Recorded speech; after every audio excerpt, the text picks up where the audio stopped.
In the last episode, we introduced you to Scott's G6E daily driver. We put it on the dyno at Haltech to see what sort of power it made from factory. Then we swapped out the OEM ECU for a Haltech Elite Pro plug-in to see if we could make any more power. We did, but not a lot. So this week, we're bolting on some performance upgrades.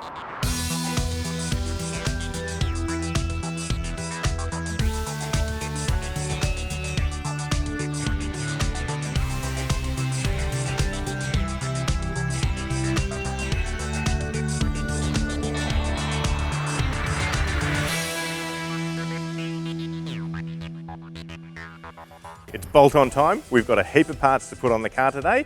Then we're going to put it on the dyno, give it a bit of a tune, and Scott's going to throw in some Haltech features. Then, to make sure it's all working, we're going to go for a romantic drive in the mountains.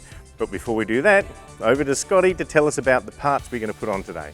So as you would have seen in the last episode, we ran the Falcon up on the dyno. The thing did run out of fuel system, so in preparation to making a little bit of power, I've organised a new fuel system for it, but did get a little bit carried away and got a whole bunch of other bolt-on parts for our stage one. So first things first, what's a turbocharged car without a giant front-mounted intercooler? So we've got a huge Plasma Man cooler to go in the front. We've got a Plasma Man intercooler pipe kit. So on these cars, the intercooler pipes actually split under high boost pressure. High boost pressure is what I'm going for, so I'm going to need these pipes. We've got pre-done silicon bends. So they're all bent in the right direction so that we can get them up through the bar and get all the intercooler plumbing done nice and easily. We've got the normal pod filter, so that's probably the first mod that anyone ever does to any type of car. We've got a full X-Force exhaust system. This is just the dump pipe, so the bit that comes off the turbocharger down and out. I was really surprised when I opened this. It's a cast piece, so solid cast dump pipe. The thing's ginormous. I know that I'm big, but like 4-inch dump pipe, that's going to be a good thing. We'll put that down. The original catalyst for all of this was running out of fuel system, so I've gone a little bit overboard here, but I am preparing for the future. So if we decide to put a turbocharger, or a bigger size turbocharger, I should say, on this car, I've set up with a Plasma Man fuel system with a surge tank sort of built in. So how this works is we've got the factory fuel tank and factory fuel pump supply fuel into the surge tank. Then out of the 2 Raceworks high pressure pumps into the factory fuel rail, and then returns back into here. While we're on the fuel system, we're also going to put in some 1150cc fuel injectors, a flex fuel sensor, so that using that I can run the thing on petrol or ethanol or a combination of whatever I want if I get stuck without an E85 petrol station, and a fuel pressure sensor just to keep an eye on things because, well, we've got an aftermarket ECU in there. I can do some engine protection based on that fuel pressure, so while we're in the area, why not? Well, we've got a lot of parts here, we've got a lot of stuff to fit, so lucky we got some hired help. Come on, mate.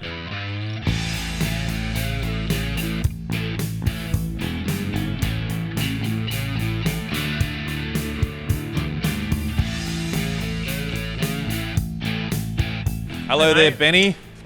Let's get this on the hoist. All right, well, time to get to work. Let's do it. All right, let's get to work. See you guys later. If you want to do bolt-on mods, you must first do a lot of unbolting. The factory fuel rail, intercooler pipes and exhaust all have to go.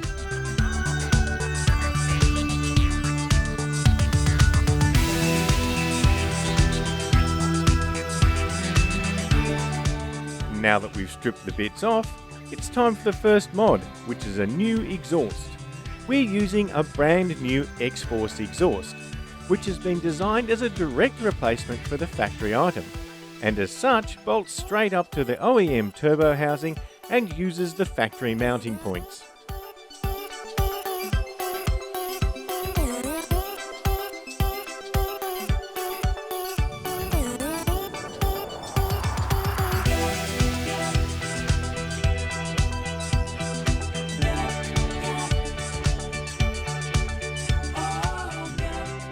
Some bolt-on parts still require a bit of plastic surgery. We've had a busy morning. We've now got the surge tank and the pumps mounted. We've also got our AN lines run. They're also gone up to our new rail, which we've also put in, which in turn allowed us to put our injectors in. And everything's looking really good. A few more little lines to clip in up here, and then we're back up the top.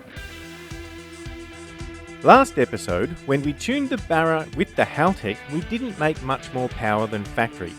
That's because the factory fuel system couldn't supply all the fuel we wanted to put into the engine. So, a bigger fuel system, including 1100cc injectors, is going in today. We're coming to the end of our fuel system install. We've got our fuel rail, our fuel injectors, and our surge tank all installed. The last thing on the list is our fuel reg. So I've just had a little look on the bay.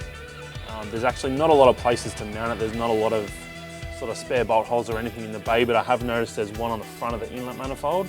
That looks pretty good because it's actually quite close to the return port on our rail as well. So I think we're just going to neatly tuck it up in under the rail, because that also allows us to get to the adjustment screw so we can set our base pressure easily without hiding it in a weird location and having to actually pull it out to adjust it, then put it back in. So I think that'll be the best location. I'm helping. The last piece of the puzzle is relocating the battery. The new intercooler piping places the air intake directly where the battery usually lives, which means we have to move it to the other side of the engine bay.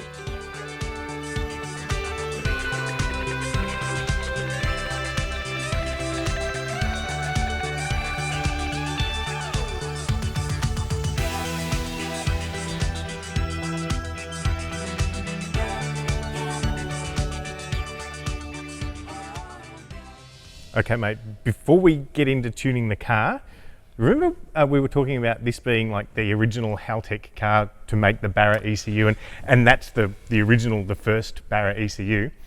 So you could say it's like, it's a G6E, right? Yeah. So you could say it's the OG6E. Yeah. I've got something. Nice. I've got OG6E plates for you.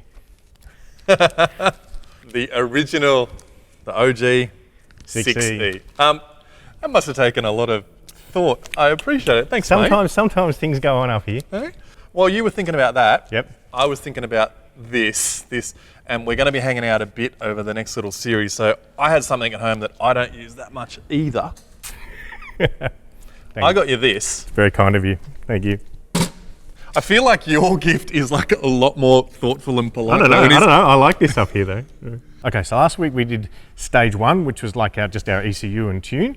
This week we're doing probably stage 2, you'd say, which is our bolt-on stuff. Yeah, so most people, we normally talk about stage 2 as the stuff you expect to see on a performance car, but without actually opening the engine. Well, I can't wait to get it on the dyno. You're going to do some tuning, and hopefully I'm going to learn something. And I'm looking forward to seeing what, like, this is a good kit. This is the one that it's going to make a difference. Sweet. Yeah.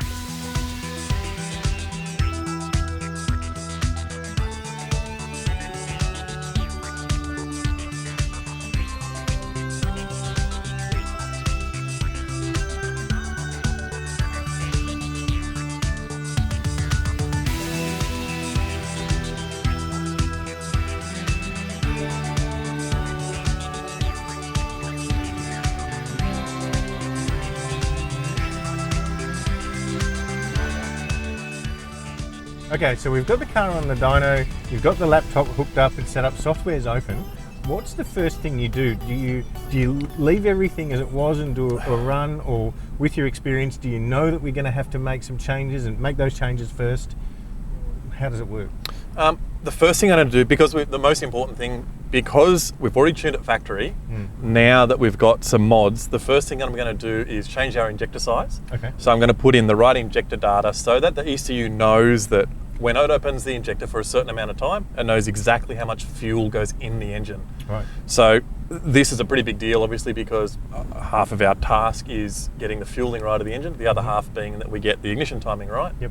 So now that we've got a bit better idea of sort of what size the injector is, exactly what fuel pressure we've got, I can put some values in there and get us in the ballpark. Okay. We've got a full free flowing exhaust system now. So I'm going to dumb all the boost control stuff right down before anything, just so that we don't get an overboost situation. I want to make sure that we creep up on it, because with the factory exhaust system and factory intercooler, we were probably making that turbo do quite a lot of work, when now that everything's so free flowing, I would expect the boost to probably go higher. So it won't have to work as hard to make that much boost. That's right, yeah.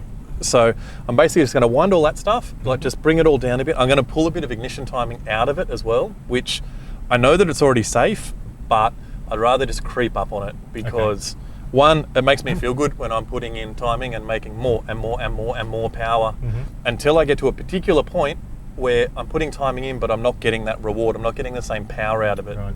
So I think it's nice to creep up on that as well. We'll get our mixtures in the ballpark. Then the limitation that we're going to see here is probably to do with boost, because it's a FG engine, stock FG turbo, which is smaller than the like the BF series. So I'm kind of expecting this turbo seems to be 310, 320, 330 kilowatts, something like that on petrol. So that's what we've got in at petrol at the moment. So all we're going to do is just sneak up on it. We're going to get the car into 4th gear. We're going to lock the dyno at certain road speeds. So I'm going to say lock it at 40 kilometers an hour, and I'm going to tune as much of our fuel and ignition map at 40 kilometers an hour as I can. Then I'm going to bring it up to 50, up to 60, up to 70, and do as much tuning of our tables as I can before we then go into power runs. You do that. This may be a really dumb question, but I always see on the screen when you've got it up, red and green boxes. Why are they red and green? Is it like green is good and red is bad, or is it like traffic lights where green is go and red is go faster? I think the answer is they're simply different colours so that we can see differences. So, so in the fuel map, for example, red is a lower number, green is a higher number. So you could argue that under boost, a bigger number puts more fuel in the engine, which until a point would make it safer. But at idle, for example, if I make a massive green, huge number down there, the cell goes green, but the engine would have way too much fuel. So it's not necessarily representing safety. It's more just a really nice way of showing that the difference between low value and the high values. If this was all just white, it would be like looking at an Excel spreadsheet, and you can imagine looking at an Excel spreadsheet and trying to find out of a table that's 32 by 32, if there was a 50, if everything was 50s and then there was a 60, it's really hard to see. Whereas if the 50 was, say for example, red and the 60 was green, stands out. Boom. Ignition timing is the lower numbers are red, higher numbers are green, and in between it sort of shades through sort of a yellowy colour. Again, a higher ignition number is probably worse. Like under boost, a bigger number is a more scary number. In saying that, a very, very low number can also do things that we don't really want. So again, not really indicative of danger, but more just to show nice shading so that we know at a glance what's going on. So we need to go through cell by cell, row by row, and make sure that all of our air to fuel ratios are meeting our targets before we can go on to the next bit, which is putting our ignition timing in to make the most torque at the wheels. So we'll just start through it. Okay.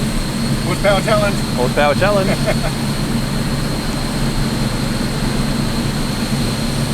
Fourth gear. You ready? Ready.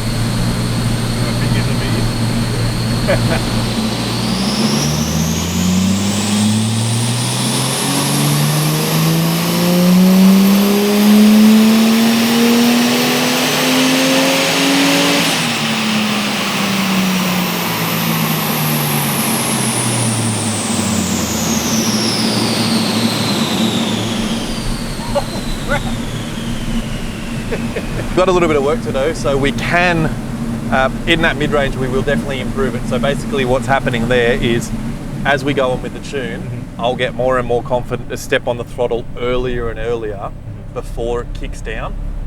But our air-fuel ratios on the screen here are still very rich. So remembering that the thing is a dead stock engine and it is running petrol, so I'm starting reasonable. So we come from our fairly lean cruising sort of areas.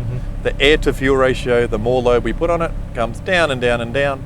I'm kind of going for 1050 11 O's or something on this, which everyone's got a different opinion about air to fuel ratios. Personally, I'm of the opinion that within reason, the richer the better. Leaning it out a little bit, you can pick up a tiny amount of power, but in my opinion, I don't think that it's worth the very small extra amount of power that you'll get. But over a factory car, I'm going to claim about 100 kilowatts at the wheels at the moment. That's epic. Remarkable. Interesting, the 320 kilowatt number, because I'm a tiny bit nervous now that stage 2, there's not going to be a heap of tinkering before we're past stage 2, because from what I understand, FG turbocharger, the number is supposed to be 310 to 330 kilowatts at the wheels. Which we're right in the middle of. Which we're there. Yeah. So this has been the easy power to get to here. I want to try and just be painful for a little bit and see if we can go a tiny bit further, but the easy gains are gone. I think that this is where it's going to be happy.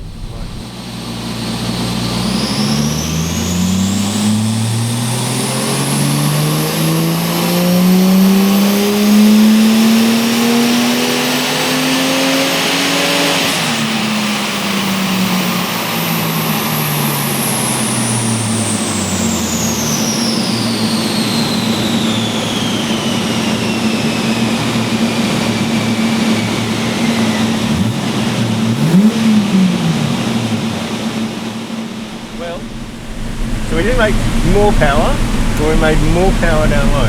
Yeah, so what's happened is, through tuning, we've picked up down low by bringing the boost on a bit earlier, more ignition timing.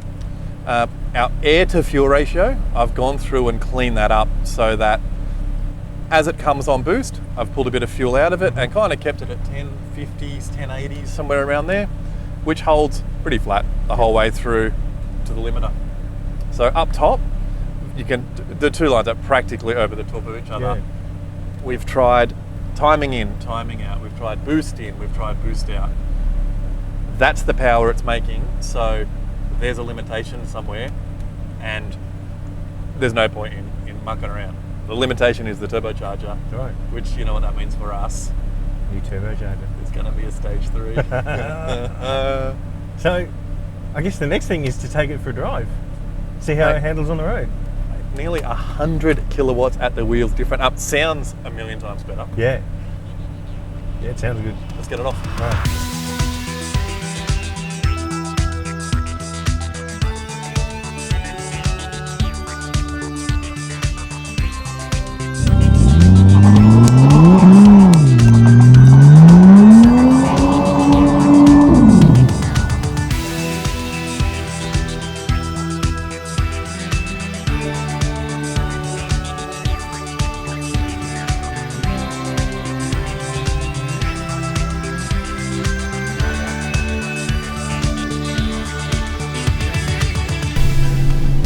Feels nice once you've done a whole bunch of mods and then put it all together and then go for a drive to see if it all works. See if and it if all it works. actually made it, It appears to drive be working. better. Feels It good. appears to be working. We're so headed through the national park today, Nasho Park as it's called. The Royal Nasho. The Royal Nasho. One of the big differences obviously in the power that it's making now. It's easy to say, oh it picked up an extra 100 kilowatts and all this stuff and whatever. But if it only picks that up right up the top, you don't really notice it, like when you're driving it every day. Yeah. Whereas this thing has picked up 50 to 100 kilowatts, probably closer to 100 kilowatts everywhere. So every time you put your foot on the pedal, you've got that much more power available. And I suppose to put it in perspective, like a huge amount of factory cars available now don't even have 100 kilowatts at the wheels in the first place. Yeah. So it's like it's a massive amount of power to just add to So, it. what do you reckon you'd daily drive it like this? For sure. Yeah.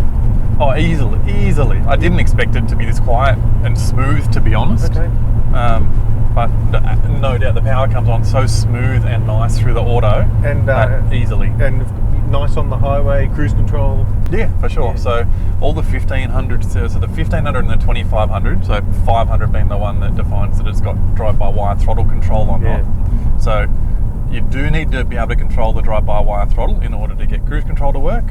And then we need a couple of inputs off the steering wheel. So they're the ones that turn it on and off. It's got the set and the reset button, like the coast button, and then the plus and minus to set the speeds. Yep. They all go into the ECU. Then that sets the speed that you're targeting, and that's it. And then we've got an output to go to the cruise control light or through CAN if the car's available. Yep. And cruise control just works just like any other car. So if you want to learn how to set that up, I believe there is technically speaking, you can check that out. And now we've got our O2 control turned on using the wideband O2 sensor that's incorporated into the ECU. It's looking at our mixtures. If there's any problems or any differences, it's making adjustments and then applying to a long-term table in the background. So it's kind of in my best interest to drive this thing for as long as possible. And while we can keep doing Nasho runs, that's amazing. And the car will get better to drive. The car will get better and better and better. And that's a standard feature in all of the Elite ECUs? It is, yeah. So the long-term fuel trimming or the long-term trimming of things like boost control and idle control and O2 control are incredibly valuable, because the more time that the ECU sees those conditions, the more time it's got to make corrections to get you to achieve your target.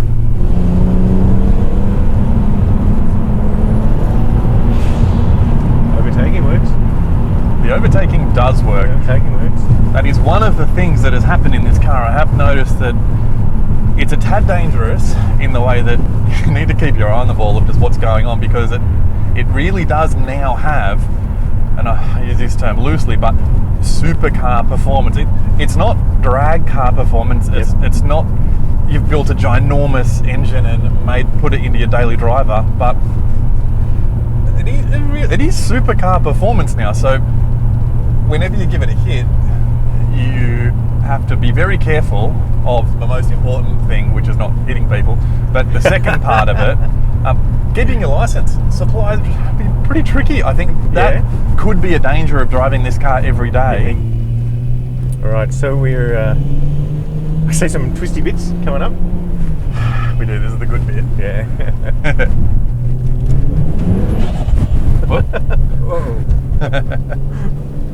Well, it's definitely not as bad as it sounded, but it probably does highlight that this thing's got an open center diff in it. Right. So basically what that means is that, well, I can only assume, it being the luxury model, that the G6E Turbo had an open center diff. So what just happened then is it's probably a bit mossy on the side of the road, and it is a bit wet today, or it's been a bit damp this morning. Yes. It'll come around that corner, come into that, and that one wheel has lost traction and then tried to start spinning. So the traction control has caught it, because we've got traction control front to rear wheel, like as a percentage. So the rear wheels are allowed to slip a certain percent more than the front. But it does highlight a point that it was very, very light power under a tight corner. Yeah, we weren't not hooning or anything like that. It was pretty normal driving. So what's happened is it started to spin a wheel, because that wheel's unloaded and been an open center diff. Instead of having a limited amount of limited slip diff, it's just kept power to the single spinner, or if you're an Aussie, the single pegger. So something that we will need to do to this thing in order to get the power to the ground is to swap out from one of the other models of Falcon, OGSIXE Turbo, for example, like the not luxury edition. That does have a limited slip diff standard. Tell you what, with this diff, I think I've had enough of the windy section in this thing. Yeah, I want to get back on the highway. This thing's a true highway warrior now. Not a canyon carver. Oh, mate, it's just not. It needs a diff in it. It's so unpredictable. Oh yeah. Wow. I'm just gonna hang on. I'm just gonna hang on to the Jesus handle here. Yeah, that's There's a 15 corner. yeah. And that single spinner again.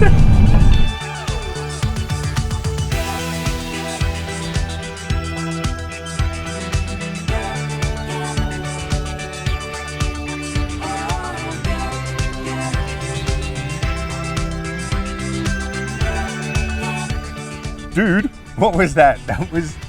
Some of that was a bit scary. Well, that was the shakedown pass. Right. That's the Royal Nash show. As dodgy as it seems, we're doing the speed limit. You were actually doing the speed limit. That's what it is. It's the difference is that we're in probably an overpowered car with underrated brakes, a diff that's clearly not handling it, but that's what we're here to look at. Yep. A road that is typically moist and has often got a whole bunch of sort of green stuff on the side of the road. So as soon as you go into those damp areas, and there's some 15 kilometre an hour corners, some 25 kilometres, this thing's clearly not putting the power down properly now when you try and accelerate out of a corner and it just spins a wheel up. So if we decide to do some motorsport with this at some stage, it's not going to cut it. That's what today's about, is seeing sort of what's going on and how it feels, and it's outright dangerous. Like, just no is the answer. Right. So what do you reckon with this then? We get a limited slip diff out of another model and stick it in? For two reasons. One, I want one. But two, this car is dangerous now with an open centre diff. I don't think it's practical to leave an open diff in it. So yes, it needs a limited slip diff in it. I suppose that's what happens when you're modifying cars. You modify one bit and then you find a weakness or a deficiency in another bit, and you go and modify that bit.